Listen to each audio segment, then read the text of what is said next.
बिस्मिल्लाहिर्रहमानिर्रहीम, अस्सलाम वालेकुम। मैं हूँ Jasmine Manzoor and welcome to the show. नाज़रीन, आज जो हमारे खुसूसी मेहमान हैं वो तो हैं सेनेटर मीर हासिल खान बजिंजर साहब, और उनसे हम बात करेंगे तवीली गुफ्तगू सेनेट और बलूचिस्तान के हवाले से। लेकिन उससे पहले आज की पाकिस्तान की सबसे बड़ी और टॉप स्टोरी डेली मेल के हवाले से आप जानते हैं कि ये खबर दोपहर से ही गर्दिश कर रही है, और इसमें यह बताया गया है कि शहबाज शरीफ साहब ने उनका नया जो स्कैंडल आया है, जो जलजला मुतासरीन है उनकी इमदाद के अंदर खुर्द बुर्द हुआ है, और ये बताया गया है कि मिलियंस ऑफ पाउंड के लगभग यानी कि 50 करोड़ पाउंड पंजाब को दिए गए, जिसमें से एक बड़े पैमाने पर 10 लाख पाउंड जो है वो शहबाज शरीफ ने अपने दामाद को दे दिए, और इसी तरह मनी लॉन्ड्रिंग हुई। और ये बड़ी टॉप स्टोरी जो है ये डेविड रोज जो है इन्वेस्टिगेटिव जर्नलिस्ट हैं और एक सीनियर सहाफ़ी हैं बरतानिया के, उन्होंने इसको ब्रेक किया। तो इस वक्त वो हमारे साथ लाइन पर मौजूद हैं, उनसे गुफ्तगू करते हैं और उनसे पूछते हैं इस स्टोरी के बैकग्राउंड के हवाले से। David, good evening and thank you very much for joining me. My pleasure. You've gone very quiet again, I should say. Could you hear me right now? Yes, I can hear you now, yes. All right, great. So, David, there are a couple of things that I wanted to ask you. And first, let me begin with this, that just recently we were watching the news and we got this presser from Shahbaz Sharif where he says that he's going to sue Daily Mail and this story. What would be your reaction on that? Well, let's see whether he does. Nawaz Sharif said he was going to sue us when I published a story last year called Penthouse Pirates about his London property empire. In the end, he didn't. Instead, he went to prison. All I can tell you is that my article is very well researched. It's based on documents. It's based on interviews with numerous individuals. And if he decides he wishes to sue us, of course, that's his privilege. I think we will mount a strong defense. Okay, so David, let me ask you another question. You've published a story which has obviously become as a big storm within the political arena in Pakistan right now, because the Sharif family is already under a lot of trials, pressures and NAB investigations. So just tell me about this story. I mean, there was this organization that said that they have a record. I mean, they said they did not back your story completely in the media. I'm awfully sorry. You've gone very quiet again. I can't hear what you're saying. Can you hear me right now? Not really. Not very faintly. Very faintly. Okay. Now I can hear you properly. Now it's okay. Now you can hear me. I wanted to ask you about the organization that came into defense, well, kind of a defense for Shahbaz Sharif, saying that they have a record of these schools that have been made during the earthquake. What is your take on that? Well, DFID have issued a statement today saying this. It's exactly the same statement that they gave me last week, and I put it in the article. So it's nothing new. It's what they said. Now, the thing is this. We know that DFID gave this earthquake fund £54 million. We also know that money went missing from it. And indeed, there are documents that have been shown in court in Pakistan. There is a statement from the former finance director of the earthquake fund who says he took nearly £2 million from it. He also says in his court statement, he has confessed, he says, to giving Ali Imran nearly £1 million. Now, these are matters of fact. DFID seems to be arguing that the money that went missing was not its money. Well, the thing is this. In 2008, DFID did a report which reviewed its spending on a number of different programs. And it said that the money it gave to the earthquake fund was not, this is its word, earmarked. It didn't go to specific projects such as building these schools. It just went into the fund's general budget. Well, maybe that changed later. Maybe they can produce that evidence. But the fact is, the important thing is that the money went missing. The victims of the earthquake did not get this money. There's court evidence in Pakistan that it was taken. So this is, I think, the thing to focus on. DFID is clearly concerned that UK taxpayers are worried that their money was stolen or embezzled. But the thing is, the DFID put £54 million into the earthquake fund. It has put over £300 million into the low-income, the payments to poor women in rural areas fund. Now, this money is now being investigated. The investigation team under the Asset Recovery Unit, including members of the SIA, of NAB, of the SEC and other agencies, are looking at apparent ghosts who received this money, people who didn't exist, who were somehow registered as receiving the money, and they're now checking to find out whether this is the case. We don't know the answer. Maybe the money was taken from that fund too. Maybe it wasn't. So, but David, the you're investigation is underway. Sorry, David, you're telling me that there is another investigation parallel to this going on, which you say that the UK government gave. Did they give it to the federal government or the Punjab government?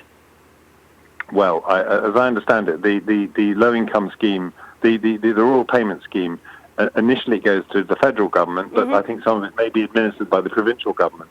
But and this is I think the point. Sorry, and this is in Nawaz Sharif's era, right? Yes, Nawaz and Shahbaz. Actually. Nawaz and Shahbaz. A long time. Yeah. Okay. The important thing here is this. Look, what the investigation has uncovered so far is evidence of money laundering on an enormous scale. They have found evidence of many millions of pounds, crores of rupees being laundered and ending up in companies and in bank accounts controlled by members of Shahbaz's family, allegedly. Now, that's the first stage. They're now really just moving on to phase two. Very often, when you have this kind of thing happening, it's the money laundering which first comes to light. You don't need to launder money that's clean. You only have to launder dirty money. And because it eventually ends up in the banking system, it's possible to follow the money back from the point where it shows up in the banking system to where it came from. So that's what they're now moving towards. They've got the evidence of the money laundering. Now the question is, where did it come from? And of course, there's a variety of sources. Some of it will be infrastructure projects. Some will be aid projects, not necessarily from the UK, perhaps from other countries. This is at an early stage. We will have to see what happens. So my one last question to you is, David, that what about the British government? What agency is helping the agencies in Pakistan if this amount of money laundering and British taxpayers' money has gone into pockets of Pakistani politicians? Well, there is now very good cooperation taking place between the National Crime Agency in London, which is the British equivalent of the FBI in America, and the Pakistani team.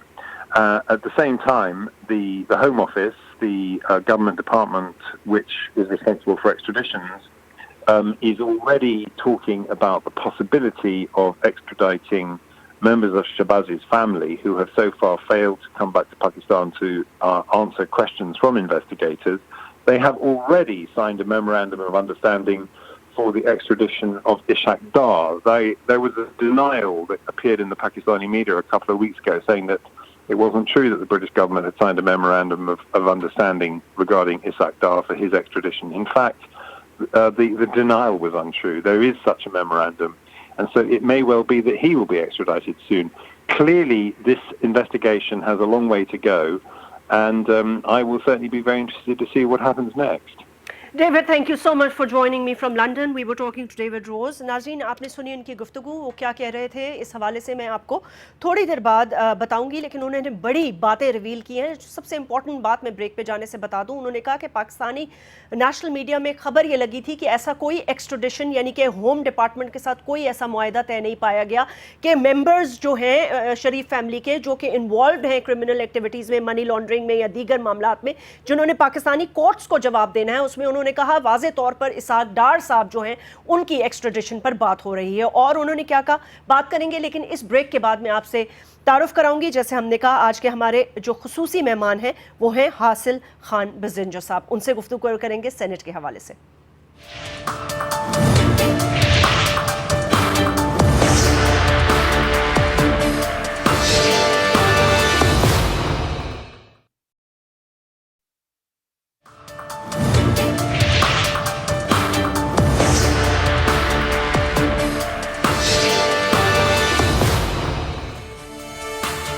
Welcome back नाज़रीन, आज हमारे खुसूसी जो मेहमान हैं, आइए आपसे उनका तारुफ करा देती हूँ। मैंने पहले भी बताया था, टॉप स्टोरी पे जाने से पहले हमारे साथ मौजूद हैं आज सेनेटर मीर हासिल खान बजिंजर साहब। आप प्रेसिडेंट हैं नेशनल पार्टी के, farmer federal minister, maritime affairs भी रह चुके हैं, फॉर्मर कौमी असम्बली के मेंबर भी रह चुके हैं और अब सेनेट के उम्मीदवार हैं। पीपल्स पार्टी ने सादिक सुजरानी के खिलाफ आखिर क्यों हो गई? एक वक्त ये था कि चेयरमैन को हटाने के लिए पीपल्स पार्टी और सदर पेश थे और उसके बाद पाकिस्तान पीपल्स पार्टी ने तहरीक इंसाफ के साथ इत्तेहाद करके और उन्होंने ये कहा नवाज शरीफ साहब को कि चाहे कुछ भी हो जाए आपका सेनेट नहीं आने देंगे, हम चाहते हैं कि आप मार्च का इंतजार करें लेकिन ऐसा नहीं होगा, अपनी मर्जी का लेके आएंगे और बलोचिस्तान के हकूक का आगाज होगा। मीर हासिल खान बजिंजर साहब, आपको बहुत बहुत वेलकम, बहुत सलाम, बहुत शुक्रिया वक्त निकालने का और मेरे साथ आज इस नशिस्त का। सर, मेरा पहला सवाल तो ये है कि जाहिर सी बात है रहबर कमेटी ने आपको चुना है, सोच समझ कर ये फैसला किया होगा, लेकिन अगर ऑपोजिशन एक पेज पर है तो दूसरी तरफ अगर हम हकायक को देखते हैं, मंजर आम पर अपनी तरफ हकायक रखते हैं, तो आपको ऐसे नहीं लगता कि जब हम ये सवाल करते हैं कि ऑपोजिशन कहती है कि सादिक सजरानी सेनेट मेंबर का एतमाद खो चुके हैं, जब हम ये सवाल दोनों पॉलिटिकल पार्टी से करते हैं तो वो कहते कि कैसे, तो वो ये कहते हैं बस खो चुके हैं, लेकिन जवाब नहीं देते। लोग ये कह रहे हैं कि अपनी मफाद की सियासत को बचाने के लिए ये किया जा रहा है। इसमें आपका पॉइंट ऑफ व्यू बहुत जरूरी होगा। देखिए जैस्मिन भाई, एक तो सॉरी, मैं नेशनल पार्टी का अब सदर नहीं हूँ, डॉक्टर अब्दुल मालिक है। दूसरी बात देखें, जहाँ तक जी देखें जी, जो बात आप पूछ रही हैं जी, बुनियादी बात ये थी कि पहले हमने आपको याद होगा शुरू में हमने एक अलायंस बनाने की कोशिश की जिसमें हम कामयाब नहीं हुए और उसके बाद स्पीकर का इलेक्शन हुआ, उस पे भी हमने बहुत जोर लगाया, खासकर हम छोटी पार्टियों ने, ताकि इन दोनों बड़ी पार्टियों को करीब लाने में कामयाब नहीं हुए। फिर प्रेसिडेंट के इलेक्शन में यही हुआ, फिर प्राइम मिनिस्टर के इलेक्शन में यही हुआ, तो ये दोनों जमायतें एक करीब नहीं आ रही थी। और जब इससे पहले जब हम इस नतीजे पे पहुंचे, ये दोनों करीब आ गए, एक सिंपल सी रीजन है इसकी, इसमें कोई संजरानी साहब का मसला नहीं है। अच्छा, ये मसला है कि जी जब अपोजिशन समझती है कि अक्सरियत उसको हासिल है तो उनके ग्रुप से या उनकी जमायतों में से किसी एक को चेयरमैन सेनेट होना चाहिए, बजाय कि वो हुकूमती नुमाइंदों के पास हो। जब अक्सरियत उनके पास है, this is the right to, वो अगर वो इसको लेना चाहते हैं, ये उसका रीजन है बुनियादी तौर पे। ओके, ये वो रीजन है जो आप लोग पेश कर रहे हैं, लेकिन क्या ये जेन्युइन रीजन है? क्योंकि किसी को भी नहीं लगता कि ये जेन्युइन रीजन है कि दो पॉलिटिकल पार्टीज, जैसे आपने कहा, उनको बिल्कुल जेन्युइन है। अच्छा, ये बता, ये बिल्कुल जेन्युइन है। अच्छा सेनेटर साहब, एक ये बात इस तरह है, जी बता दी, हुक्म करें।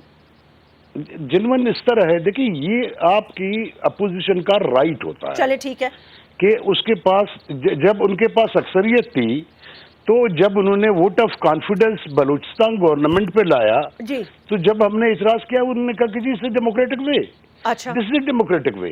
हम समझते हैं कि he is representing the government and we are in the opposition, हमारी अपोजिशन में अक्सरियत है, लिहाजा उधर जो नुमाइंदगी हमारी होनी चाहिए, अपोजिशन की होनी चाहिए, ना कि गवर्नमेंट की होनी चाहिए, बिकॉज ही इज फ्रॉम बाप पार्टी एंड दैट पीटीआई। वो इस वक्त भी कौन प्राइम मिनिस्टर बोल रहा है, आप खड़े रहे, मैं आपको बचाऊंगा, इट इंडिकेट्स कि he is from the treasury benches, he is getting the support from treasury benches. ठीक है, this is the reason. Okay sir, मैं चाहती हूं कि आप क्योंकि इसमें जो एक कलीदी रोल पीपल्स पार्टी ने प्ले किया पहले भी और अब भी, मैं चाहती हूं कि आप एक साउंड बाइट सुन लें और उसके बाद मैं आपसे एक मुख्तसर से सवाल करूंगी, इससे रिलेटेड नहीं लेकिन उसका इम्पैक्ट आपके करियर पे जरूर आ सकता है, जरा सुन लीजिए।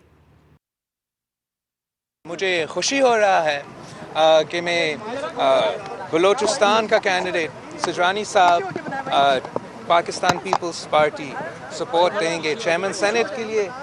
हमारा बलोचिस्तान के अवाम से, पाकिस्तान के अवाम से, हमारे कैंडिडेट से, पीपल्स पार्टी से काफ़ी एक्सपेक्टेशंस रखते हैं कि हम बलोचिस्तान के जो जेन्युइन मसाइल हैं उन इश्यूज़ को हल करने की कोशिश करें।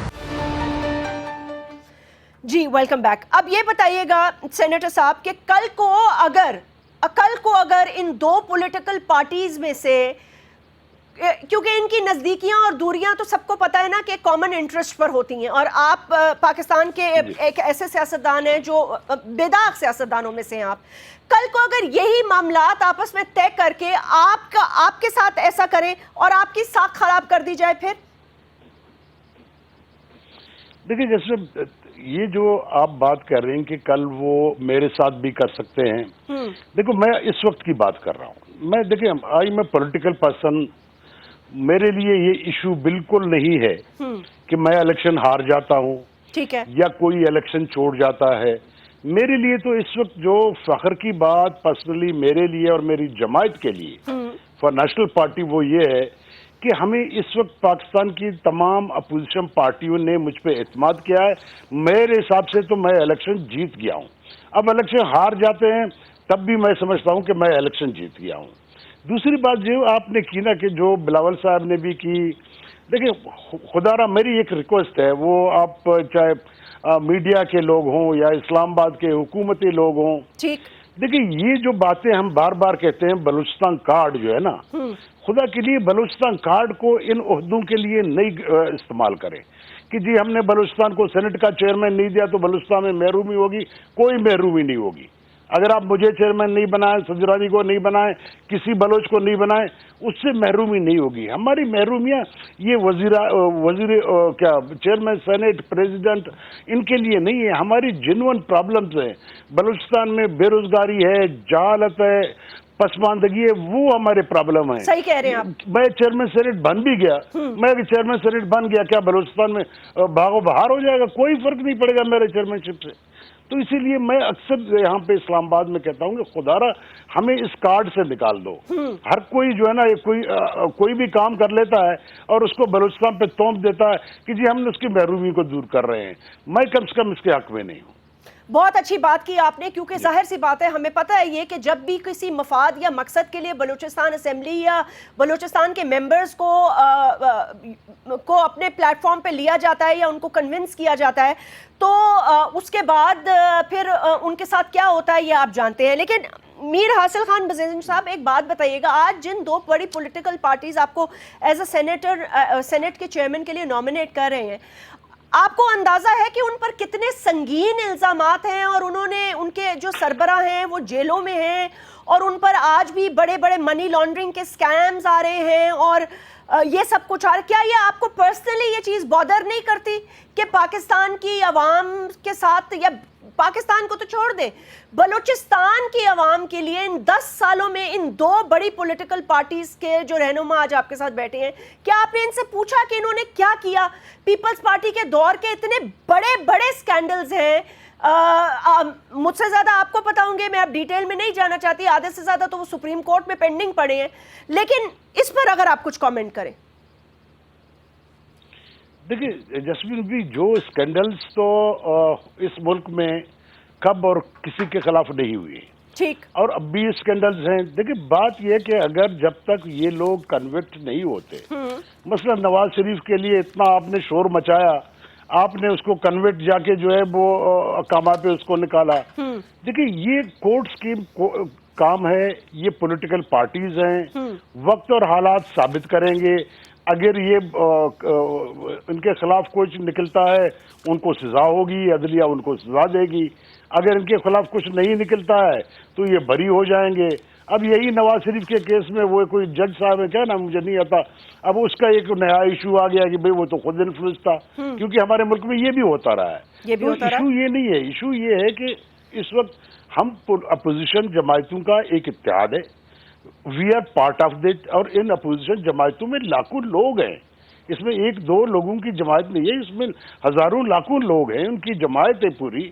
تو ان کا ہم ایک ڈیسیجن لے کے آگے جا رہے ہیں، ہم کسی ایک فرد کا ڈیسیجن لے کے آگے نہیں جا رہے. اچھا سر، یہ معاملہ صرف سینٹ چیئرمین پر ختم ہوگا یا گورنمنٹ کے اوپر مزید بھی کسی قسم کا پریشر ڈالا جائے گا؟ سنا ہے کہ پہلے کوئی موومنٹ چلانے کی بات کی گئی لیکن پاکستان پیپلز پارٹی اس پر نہیں راضی ہوئی. آپ کی اسی جو یہ دوران جو اپوزیشن کی ملاقاتیں ہوتی رہیں اور جو بھی معاملات چلتے رہے؟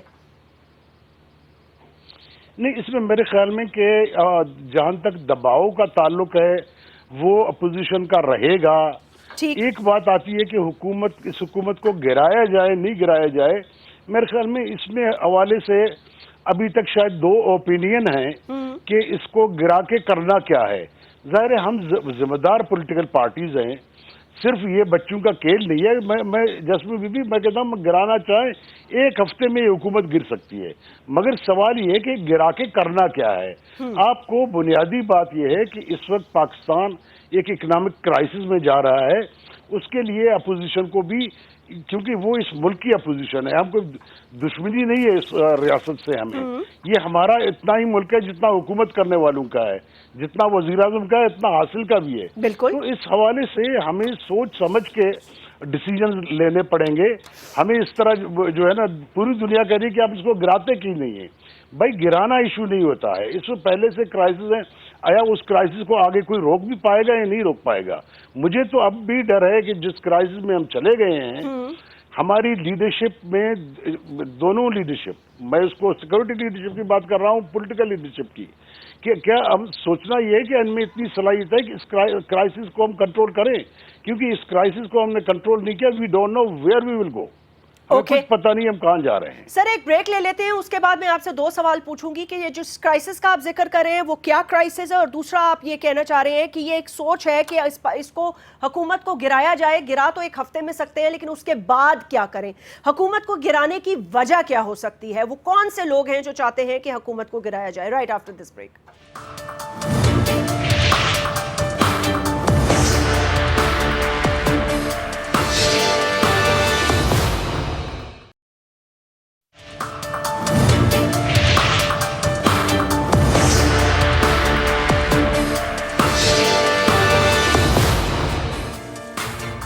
Welcome back.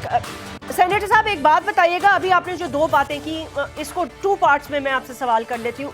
ऐसा क्या हो गया कि लोग चाहते हैं कि, और आपने कहा चाहें तो हफ्ते में हुकूमत गिरा सकते? 11 महीने हुए नहीं हैं, लाखों करोड़ों अरबों रुपए खर्च होते हैं इलेक्शन पर, इलेक्शन की कैंपेनिंग पर, पॉलिटिकल पार्टीज खुद ये करती हैं क्या? और फिर दूसरी तरफ आप लोग सब कहते हैं जमहूरियत को मजबूत किया जाए, फिर आप कहते हैं कि बहुत सारे लोग कहते हैं इसको 1 हफ्ते में गिरा दिया जाए। वजह क्या है हुकूमत गिराने की?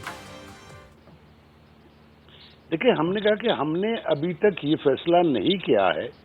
आपने पूछा था कि आप लोग हुकूमत को गिरा सकते हैं, तो मैंने कहा कि इसके लिए गिराना कोई गुंजाइश बड़ी बात नहीं है, मगर जाहिर है कि हम भी इस मुल्क के शहरी हैं, हमें भी सीरियसली सोचना पड़ेगा कि इधर क्या हो। इसीलिए हम तो पार्लियामेंट को चला रहे हैं। इस वक्त एक ऐसी हुकूमत आ गई है जो दुनिया की पहली हुकूमत है कि वो कहता है कि मैं खुद पार्लियामेंट को नहीं चलने दूंगा। हुकूमत पार्लियामेंट को रोक रहा है, हम पार्लियामेंट चला रहे हैं। आप सेनेट को देखें, आप नेशनल असेंबली में देखें। इसीलिए जस्मीन, हम लोग किसी सूरत में इस मुल्क के लिए कोई क्राइसिस पैदा नहीं करना चाहते। हम चाहते हैं कि चीजें बेहतर हों, कि इकोनॉमी बेहतर हो। खुदा करे यही हुकूमत डिलीवर करे, हमें उस पर भी कोई इतराज नहीं है, मगर इनके जो रवैये हम देख रहे हैं, मुझे तो इन पे कोई होप नजर नहीं आ रही है। वो हर चीज में तो लड़ाई झगड़े पे खड़े हैं, हर किसी को हाथ लगाए, वो कहते हैं वो चोर है, चाहे वो चोर हो या ना हो। अब वो इस किस्म की जब रवैया इख्तियार करेंगे तो बाज़ औक़ात चीज़ें इरिटेट होती हैं, मगर हम फिर भी जिम्मेदारी का मुजाहरा करेंगे। हम कोई ऐसा अमल नहीं करेंगे जिससे जो है इस मुल्क को नुकसान हो। अच्छा सेनेटर साहब, जब जिस क्राइसिस की आप बात कर रहे थे, वो सिर्फ या सियासी क्राइसिस की आप बात कर रहे हैं, या आप उस क्राइसिस की बात कर रहे हैं कि 2 बड़ी पार्टीज हैं पाकिस्तान की, दोनों पर सीरियस एलिगेशंस हैं, दोनों के लीडर्स? नहीं, मेरा इशू नहीं, मेरा इशू नहीं है इकोनॉमी। नहीं, मेरा इशू नहीं है। देखिए मेरी जस्मीन बेबी, बहुत से इशूज हैं। आपके पास इंटरनेशनल इश्यूज हैं, आपके पास इकोनॉमी का इशू है, आपके पास FATF का इशू है, और ये ऐसी चीजें हैं कि इनके लिए एक बड़ी विजनरी लीडरशिप चाहिए कि वो डिसीजन लेके आप इस क्राइसिस से पाकिस्तान को निकालें, जो मुझे इस वक्त निकलता हुआ नजर नहीं आ रहा है। इंटरनेशनली बहुत से प्रॉब्लम है हमारे पास, जिन पे हम आंखें कब तक बंद करते रहेंगे। उनके हवाले से हमें अपना एक स्ट्रेटजी बनाना पड़ेगा, जो इस वक्त नजर नहीं आ रहा है। मेरी गुजारिश ये है कि भाई, जब तक हम इन चीज़ों को एड्रेस नहीं करेंगे, ये मुल्क के अंदरूनी प्रॉब्लम भी हैं, मुल्क से बैरूनी प्रॉब्लम भी है।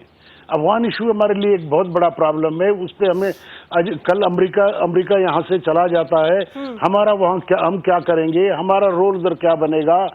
इंडिया के साथ हमारे आने वाले वक्तों में ताल्लुकात क्या होंगे, ईरान के साथ जो जिस तरह इस वक्त हमारे ताल्लुकात चल रहे हैं उनका क्या होगा, और इस वक्त खुद अमेरिका के साथ, फिर यूरोप के साथ, फिर चाइना के साथ, ये तमाम चीज़ों को एक जिस पर डिबेट चाहिए, कम से कम वो मुझे अपनी लीडरशिप में उस डिबेट की सलाहियत नजर नहीं आ रही है। लेकिन सेनेटर मैं समझता हूं कि हमें अगर आपने प्राइम मिनिस्टर के सारे विजिट्स देखे हों, या जो ममालिक के सदूर सरबराहान, किंग सलमान हो गए, सऊदी अरेबिया, चाइना, जहां से भी लोग आए हैं, या अब तक जहां भी प्राइम मिनिस्टर गए हैं, या प्यूटन से मुलाकात हुई है, हर तरफ से पॉजिटिव जो है वो बातें पाकिस्तान के लिए भी की गई हैं, हुकूमत को सपोर्ट की भी की गई हैं, और फिर रिलीफ पैकेजेस भी दिए गए हैं, पैसों की भी बात की गई है, पैसे दिए भी जा रहे हैं बल्कि।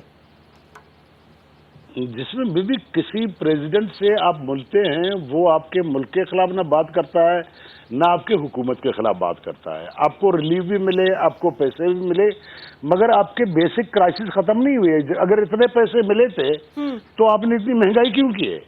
ठीक है ना। फिर आप जो है ना वो भिंडी 100 रुपए तक क्यों पहुंचा दिया आपने? तो आपके क्राइसिस हैं, आपके क्राइसिस खत्म नहीं हुए हैं। हम सिर्फ इस बात पे क्यों जोर देते हैं बार बार कि ये इमरान खान की हुकूमत को सपोर्ट करने या मुखालफत करने की बात मैं नहीं कर रहा हूँ। जी ठीक है। मैं यहाँ पे किसी को अच्छा या बुरा कहने की बात नहीं कर रहा हूँ। मैं कहता हूँ कि जो जिन्वन प्रॉब्लम है उनको जो वो कपूदर की तरह आंखें बंद करने से हल नहीं होंगी। लेकिन सर पिछले 10 साल में के हवाले से आप ना सेनेटर साहब, पिछले 10 साल में भी तो आप देख लें, पिछले 10 साल में कौन से पाकिस्तान के हालात ठीक हो गए? 70 साल में हल नहीं हुए, 70 साल में हल नहीं हुए, 3 फौजी हुकूमतों के दौर में हल नहीं हुए, सिविलियन के दौर में भी हल नहीं हुए, अब भी हल होते हुए नजर नहीं आ रहे हैं। प्रॉब्लम ये है, प्रॉब्लम ये नहीं है कि आप पीपल्स पार्टी और नून को ले रहे हैं ना जी। ये मुशर्रफ के जमाने में भी हल नहीं हुए, ज़ियाउल हक के जमाने में भी हल नहीं हुए, ये अयूब खान के जमाने में भी हल नहीं हुए, अब भी हल नहीं हो रहे हैं। लेकिन इतने बुरे हालात तो नहीं थे ना, इतने बुरे हालात तो नहीं थे जितने बुरे हालात अब हो गए हैं, जो कर्जों के अंबार अब हम पर चढ़ चुके हैं। नहीं कर्ज हालात तो इससे आगे और खराब होने जा रहे हैं। बीबी आप कहाँ की बात कर रहे हैं? अभी जो हालात आप देख रहे हैं ये हालात बेहतरी की तरफ नहीं जा रहे हैं। इसी का तो मैं रोना रह रहा हूँ। मेरा क्योंकि आप लोग तो घूम फिर के आके नवाज शरीफ और जरदारी के गले से आगे नहीं निकलते हो। इनको छोड़े, इस मुल्क में और बहुत बड़े प्रॉब्लम आ रहे हैं। आपको हफ्ता 10 दिन में मालूम होगा कुछ और मुसीबतें आने वाली हैं। किस किस्म की? आप लोग उनकी मैं नहीं बताऊंगा इसको आपको कि आप खुदा के लिए थोड़ा सा हमें इस लीडरशिप को संजीदा होना पड़ेगा। आपको एक बहस करनी पड़ेगी, हर लेवल पे लोगों को उस बहस में शामिल करना पड़ेगा। हम लोग बहुत मुश्किल में जा रहे हैं। आप चाहते हैं कि एक नेशनल रिकंसिलिएशन हो? मैं कहता हूँ कि रिकंसिलिएशन की जरूरत है, हमारे इदारों में रिकंसिलिएशन की जरूरत है। पार्लियामेंट को किस तरह चलाया जाए, पार्लियामेंट को किस तरह एम्पावर किया जाए, चीज़ों का खाने तय किए जाएं, हर चीज़ अपने खाने पे हो, क्योंकि हम अपनी खानों से सब निकले हुए हैं, इधर उधर घूम रहे हैं। उनको जब तक हम ऑर्डर में नहीं लाते हमारी मुश्किलात ख़त्म नहीं होंगे। और इसके लिए एक डिबेट की ज़रूरत है, एक रिकंसिलिएशन की ज़रूरत है। उसमें समझदार लोगों को आपको बिठा के एक रास्ता निकालना पड़ेगा। इस तरह इधर से लोगों को जमा करो, उधर से जमा करो, इससे मसाइल हल नहीं हो रहे जा रहे हैं। ओके, तो ठीक है, मैं आपका इशारा समझ गई हूँ। लेकिन एक बात बताइएगा सेनेटर साहब, हाउ होपफुल आर यू कि कल आप जब ये सेनेट के इंतखाबात होंगे तो आप जीत जाएंगे? सीक्रेट बैलेटिंग भी है ना, ऑपोजिशन कितनी कॉन्फिडेंट है? मैं तो मेरी बात सुने, मैं इलेक्शन जीत चुका हूँ। अच्छा, अगर मैं हार भी गया मैं जीत चुका हूँ, मैं जीत गया मैं जीत चुका हूँ, क्योंकि अक्सरियत हमारे साथ है। ठीक। अगर इस अक्सरियत को बहुत ही मैसिव गंद के जरिए तोड़ा जाए तो फिर भी मैं जीत गया हूँ। इसीलिए मैं तो जीत गया हूँ, बाकी इलेक्शन बाकी लोग लड़ेंगे। आई एम कॉन्फिडेंट कि मैं जीत जाऊंगा। अगर इतना बड़ा गंद करेंगे कि हमारी कोई 10-15 सेनेटर्स को वो डाइवर्ट कर लेंगे तो उसके बाद मुझे तो कोई फिक्र नहीं है। तो सर वो क्यों गन करेंगे? ये वो क्यों गन करेंगे? ये तो जो अपना ईमान बेचेगा, गन तो उसने किया। नहीं, अब देखिए मैं अपना ईमान मुफ्त में तो नहीं बेचता भाई। जाहिर सी बात है, ठीक है ना, मैं बिल्कुल मैं समझती हूँ। अपना कोई तो उस ईमान को खरीदेगा ना। खरीदे कोई भी सर, लेकिन ईमान तो मजबूत होना चाहिए ना। अगर ऑपोजिशन इतनी जुड़ी हुई है तो ईमान तो इतना मजबूत होना चाहिए। मुझे सेनेट के तमाम मेंबरान पे बिल्कुल यकीन है कि वो अपने ज़मीर के हिसाब से वोट देंगे, वो न बिकेंगे न किसी के दबाव में आएंगे। सर आपने वक्त निकाला, बहुत बहुत शुक्रिया। और अब देखना ये कि इंतखाबात में क्या होता है। सेनेटर मीर हासिल खान बजिंजर साहब से हम गुफ्तगू कर रहे थे, उन्होंने बहुत सारे सवालों के जवाब दिए। सर आपका बहुत बहुत शुक्रिया कि आपने हमें ज्वाइन किया। नाज़रीन इंशाअल्लाह ताला आप जानते हैं कि अब हमारा जो प्रोग्राम है वो जुमेरात से इतवार तक होता है 10 बजे। तो फिर इंशाअल्लाह 2 या 3 दिन बाद आपसे मुलाकात होगी। अपना ख्याल रखिएगा। जुमेरात को एक नई स्टोरी के साथ। अल्लाह हाफ़िज़।